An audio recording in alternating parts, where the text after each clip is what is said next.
Pemirsa, Lembaga Komisi Penyiaran Indonesia Daerah KPID Sumatera Selatan mengatakan bahwa analog switch off ASO atau penghentian siaran analog di wilayah Sumatera Selatan khususnya Kota Palembang yang sebelumnya dijadwalkan 20 Maret 2023 diputuskan akan dilakukan pada tanggal 31 Maret 2023.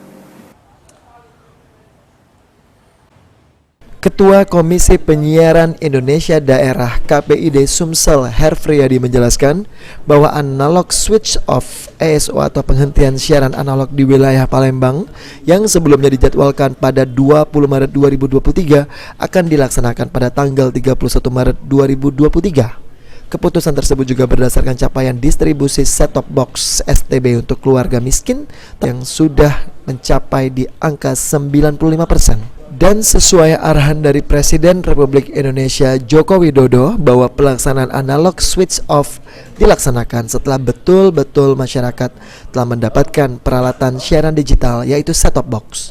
Sebelumnya wilayah Banyu Asin sudah terlebih dahulu dilaksanakan analog switch off dikarenakan capaian distribusi set-top box sudah mencapai angka 95%.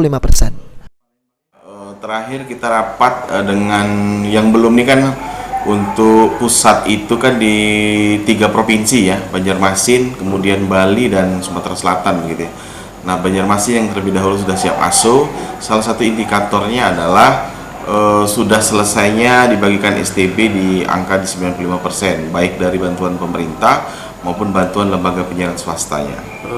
Nah, Sumatera Selatan awalnya di tanggal 20 sama Bali ternyata ditunda dan akan diputuskan kemarin rapat itu di tanggal 31 Maret dimatikan analognya karena pembagian STB gratis dari bantuan pemerintah dan LPS lembaga penyiaran swasta itu sudah terdistribusi di angka 95%.